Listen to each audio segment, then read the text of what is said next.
तर रामकृष्ण हरी माऊली, आपण करत आहोत आळंदी ते Leh Ladakh solo bike trip. त्यातील आजचा आपला दिवस आहे 16, म्हणजे आज आहे 16 ऑगस्ट.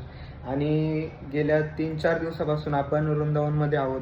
वृंदावनसोबत मथुरा, गोकुळ, त्यानंतर गोवर्धन पर्वत, बरसाना, त्यानंतर नंदगाव, बाबांचा वाडा, ह्या सर्व गोष्टी एक्सप्लोअर करून 3 ते 4 दिवसामध्ये. आणि काल श्रीकृष्ण जयंती, जी की भव्यदिव्य स्वरूपाची अशी या गोकुळामध्ये, वृंदावनमध्ये, मथुरेमध्ये साजरी केली जाते.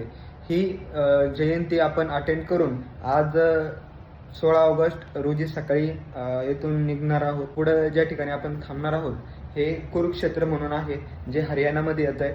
इथून जवळपास 300-350 किलोमीटर अंतर आहे. त्यामुळे आपण सकाळीच लगेच निघणार आहोत. सर्व पॅकिंग वगैरे झालेली आहे. तुम्ही या ठिकाणी जर बघितलं, सगळे बॅग वगैरे रेडी आहेत. फक्त आता निघायचं बाकी आहे. भरपूर दिवसांपासून ब्लॉग येत नाही आहे. त्याचं कारण म्हणजे सगळं स्टोरेज भरत चाललेलं आहे. पण ठीक आहे, 1-2 दिवसामध्ये मी ते सगळं क्लिअर करून सगळं अपलोड करूनच पुढच्या आपल्या लडाखच्या वाटेवर आपण जाणार आहोत. कारण तिकडे आपल्याला जर नेटवर्क नाही मिळालं तर आपलं स्टोरेज जर फुल झालं तर अवघड होईल. मात्र त्यामुळं हे सगळं क्लिअर करून आपण आता निघत आहोत. एकदा जाताना म्हटलं एकदा तुम्हाला अपडेट द्यावं. वृंदावनमध्ये आपण 12 तारखेला रात्री आलो होतो. तर त्याच दिवशी 13 तारखेच्या पहाटे आपण सगळ्यात पहिल्यांदा श्री परमपूज्य प्रेमानंद महाराजांचं दर्शन घेतलं होतं.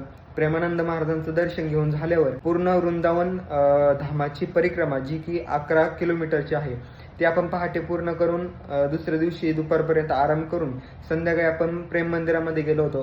तेथे जाऊन आपण फोटोज व्हिडिओज काढून त्यानंतर संध्याकाळी आराम करून दुसऱ्या दिवशी आपण इकडे गोकुळ, त्यानंतर तिकडं चिंताहरण महादेव, भगवान श्रीकृष्णांचं ज्या ठिकाणी बालपण गेलं अशी असलेली जागा म्हणजे रमण रेती, या ठिकाणी आपण गेलो होतो. तेथून मग पाठीमागे येऊन आपण ज्या ठिकाणी भगवान श्रीकृष्णाचा जन्म झाला असं कारागृह असलेलं, आणि सध्या वादात असल्यामुळं तिथे काही व्हिडिओ वगैरेच आपल्याला काढता आले नाही.